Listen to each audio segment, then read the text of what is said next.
Good morning students. Last time अपन ने क्या पढ़ा था? कोल और पेट्रोलियम स्टार्ट किया था। यानी कि अपने पास में जो फॉसिल फ्यूल्स थे वो क्या होते हैं? कोल और पेट्रोलियम दो अलग अलग फॉसिल फ्यूल्स थे। ये कैसे बनते हैं?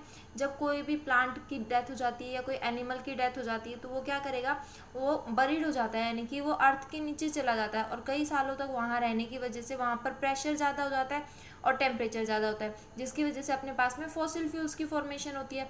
कोल के बारे में अपन पढ़ चुके हैं। आज अपन स्टार्ट करेंगे पेट्रोलियम से। आज अपना टॉपिक क्या है? पेट्रोलियम। पेट्रोलियम क्या है? एक फॉसिल फ्यूल है। इसी को अपन दूसरा नाम क्या बोलते हैं? Crude oil. इसी का दूसरा नाम क्या है? Crude oil. ठीक है। पेट्रोलियम में अपने को क्या क्या मिलता है? मेनली हाइड्रोजन मिलेगा और कार्बन मिलेगा। क्या मिलेगा अपने को इसके अंदर? हाइड्रोजन और कार्बन मिलते हैं। ये गैसियस फॉर्म के अंदर भी हो सकता है पेट्रोलियम, लिक्विड फॉर्म के अंदर भी मिल सकता है और सॉलिड फॉर्म के अंदर भी मिल सकता है। ये कहाँ बनेगा? अर्थ की क्रस्ट के अंदर, यानी कि जो अपनी अर्थ है उसका जो सेंटर पोर्शन होता है, अर्थ क्रस्ट वाला जो रीजन होता है, वहाँ पर ही अपने को मिलता है। बनेगा कैसे?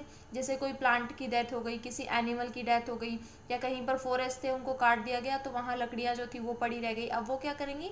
अर्थ के अंदर दबती हुई चली जाएगी। क्यों? क्योंकि उसके ऊपर मतलब कोई ना कोई चीज़ आके डिपॉजिट होना स्टार्ट हो जाएगी।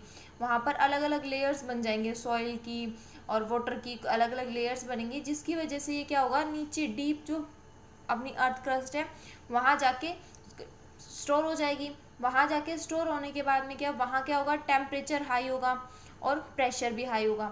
टेम्परेचर और प्रेशर हाई होने की वजह से क्या है, किसके अंदर कन्वर्ट हो जाएंगे? ये पेट्रोलियम के अंदर कन्वर्ट हो जाएंगे। और वहाँ पर बैक्टीरियल जो होंगे, बैक्टीरिया, वो उसको ख़राब नहीं कर सकते हैं। क्यों? क्योंकि इतने हाई प्रेशर और हाई टेम्परेचर के ऊपर कोई भी सर्वाइव नहीं करेगा, तो बैक्टीरिया भी सर्वाइव नहीं कर पाएंगे ताकि वो उनको ख़राब ना करें। अब जहाँ बैक्टीरिया ही नहीं है तो वो पेट्रोल अपना ख़राब नहीं होगा और पेट्रोलियम की फॉर्मेशन हो जाएगी अपने पास में। अब अपने पास में जो पेट्रोलियम है, उस पेट्रोलियम का क्या क्या यूज़ हो सकते हैं? देखो, पेट्रोल है और डीजल है, ये क्या है? सोर्स ऑफ एनर्जी है, एनर्जी का सोर्स है। क्या है? सोर्स ऑफ एनर्जी है। कौन? पेट्रोलियम और डीजल। तो ये क्या है हमारे पास में? सोर्स ऑफ एनर्जी है। दूसरा जो डीजल वगैरह है, इसको हम गैस टरबाइन चलाने के लिए, जो हमारे गैस टरबाइंस होते हैं जिनकी वजह से हम इलेक्ट्रिसिटी प्रोड्यूस करते हैं, उन गैस टरबाइंस को के अंदर इनको यूज़ कर सकते हैं, डीजल और गैसोलीन। ठीक है। अपनी जो एलपीजी है, एलपीजी क्या है? एक पेट्रोलियम है, ये फॉसिल फ्यूल है। इसको अपन कुकिंग के अंदर यूज़ करते हैं। किस में यूज़ करते हैं? कुकिंग के अंदर यूज़ करते हैं। एलपीजी की फुल फॉर्म क्या होती है? Liquefied petroleum gas. ठीक है। प्लास्टिक हो गए, डिटर्जेंट्स हो गए, कुछ ग्रीस हो गई, वैक्स हो गए, वैसलीन वगैरह हो गई, इनके अंदर भी क्या होती है? पेट्रोलियम जेली मिक्स की जाती है। तो यानी कि पेट्रोलियम जेली के अपने पास में अलग अलग टाइप के प्रोडक्ट्स होते हैं। अब देखो, अपन ने ये फॉसिल फ्यूल्स तो पढ़ लिए, लेकिन इन फॉसिल फ्यूल्स का कोई ना कोई डिसएडवांटेज भी होगा। Disadvantage of fossil fuel. Disadvantage का मतलब क्या होता है कि कोई भी जो चीज़ है हमारे पास में, उसका नुकसान क्या क्या है। अब देखो, फॉसिल फ्यूल्स क्या है हमारे पास में? मेनली कोल और पेट्रोलियम है। जब इन कोल और पेट्रोलियम को, यानी कि जब हम फॉसिल फ्यूल्स को बर्न करवाएंगे, जलाएंगे, तो हमारे पास में अलग अलग टाइप की गैसेज होंगी, जैसे कि CO2, CO कार्बन डाइऑक्साइड और कार्बन मोनोऑक्साइड, नाइट्रोजन के ऑक्साइड्स होंगे, NO2, NO3, ठीक है, SO2, SO3, अलग अलग टाइप की अपने पास में गैस प्रोड्यूस होंगी। और ये गैसेस क्या करती हैं, जब इनका नंबर जो है, इनका अमाउंट एयर के अंदर बहुत ज़्यादा हो जाएगा तो पॉल्यूशन कॉज करेंगी। यानी कि फॉसिल फ्यूल की बर्निंग से क्या होता है? पॉल्यूशन होता है, और उस पॉल्यूशन की वजह से लिविंग ऑर्गेनिज्म, यानी कि ह्यूमन बींग्स हो गया, कोई भी एनिमल हो गया, उसको हार्म होगा। ठीक, तो फर्स्ट अपने पास में कौन सी गैस है? कार्बन डाइऑक्साइड गैस है।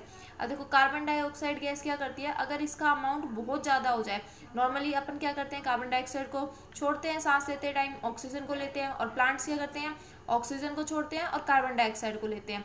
लेकिन अगर ये जो बैलेंस है, ये बैलेंस बिगड़ जाए, कार्बन डाइऑक्साइड बहुत ज़्यादा हो जाए, तो उस टाइम पर क्या होगा? ग्लोबल वार्मिंग होती है। उस टाइम पर क्या होती है? ग्लोबल वार्मिंग होती है। ग्लोबल वार्मिंग का मतलब क्या है? जो अपनी अर्थ है उसका टेम्परेचर बहुत ज़्यादा इंक्रीज हो जाएगा। टेम्परेचर इंक्रीज होने की वजह से क्या होगा? जो आइस कैप्स हैं, आइस कैप जो है, पोलर आइस कैप, वो पिघलना स्टार्ट कर देती है। जब बर्फ़ पिघलेगी तो पानी का लेवल ज़्यादा बढ़ जाएगा। पानी का लेवल यानी कि समुद्रों के अंदर सी लेवल इंक्रीज हो जाएगा। सी लेवल इंक्रीज होने से बाढ़ आने के चांस ज़्यादा हो जाती है। तो कार्बन डाइऑक्साइड का अगर अमाउंट ज़्यादा हो गया तो क्या होगा? ग्लोबल वार्मिंग होगी। ग्लोबल वार्मिंग की वजह से आइस कैप जो है वो पिघलेंगी, उनके पिघलने से सी लेवल इंक्रीज होगा। सी लेवल इंक्रीज होने की वजह से फ्लड आ सकती है, यानी कि बाढ़ आ सकती है। नेक्स्ट क्या है अपने पास में? सल्फर डाइऑक्साइड, SO2, यानी कि SO2 और SO3 जो सल्फर के ऑक्साइड्स हैं, ये क्या करते हैं, ये जब बर्न करेंगे, जैसे फॉसिल फ्यूल को बर्न करेंगे तो प्रोड्यूस होंगे।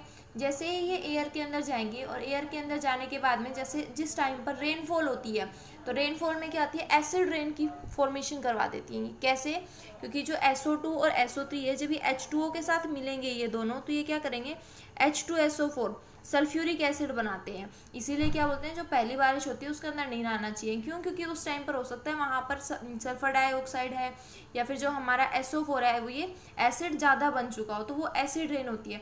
एसिड रेन की वजह से क्या होता है, अपने ताजमहल हो गए, कोई भी जो अपनी इमारत है वो खराब हो रही है। ठीक है, नेक्स्ट क्या अपने पास में NO2 और NO3 यानी कि नाइट्रोजन के ऑक्साइड, ये भी क्या करते हैं, एसिड रेन के अंदर भी रोल प्ले है इनका, और जो ग्लोबल वार्मिंग होती है इसके अंदर भी रोल होता है। ठीक है, नेक्स्ट कौन सी गैस बच गई अपने पास में, कार्बन मोनोऑक्साइड।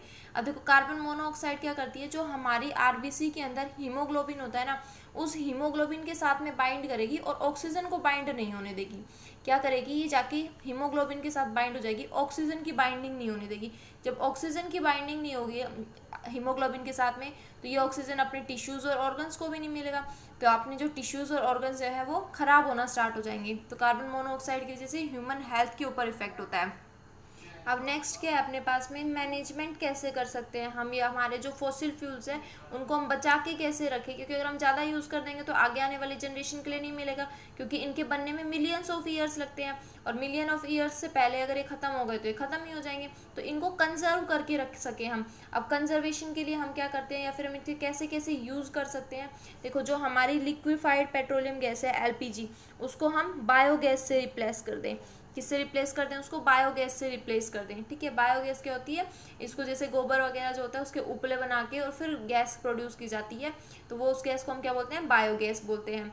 ठीक है, नेक्स्ट क्या कर सकते हैं हम, जो भी हमारी सोलर एनर्जी होती है, सनलाइट जो होती है, उससे सोलर पैनल वगैरह बना सकते हैं, लाइटनिंग के लिए यूज़ किए जा सकते हैं। स्टीम टरबाइंस यूज़ की जा सकती हैं। टरबाइन के अंदर अपन इन फॉसिल फ्यूल्स का यूज़ ना करके क्या कर सकते हैं, भाप यूज़ कर सकते हैं। स्टीम टरबाइंस होती हैं, ये क्या होती हैं, स्टीम टरबाइंस। ठीक है, इनकी वजह से भी हम इलेक्ट्रिसिटी प्रोड्यूस करवा सकते हैं, इंडस्ट्रीज़ के अंदर यूज़ कर सकते हैं।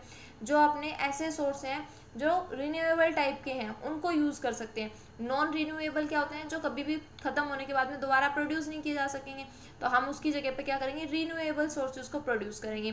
तो ये अपने पास में था क्या, पेट्रोलियम के बारे में, उसके यूजेस के बारे में, और कैसे हम इनको फॉसिल फ्यूल्स को कंजर्व कर सकते हैं। तो आज अपना ये चैप्टर कंप्लीट हो गया है। अगर इसमें किसी को कहीं पे भी कोई भी दिक्कत हो तो मेरे से पूछ लेना। ठीक है, थैंक यू।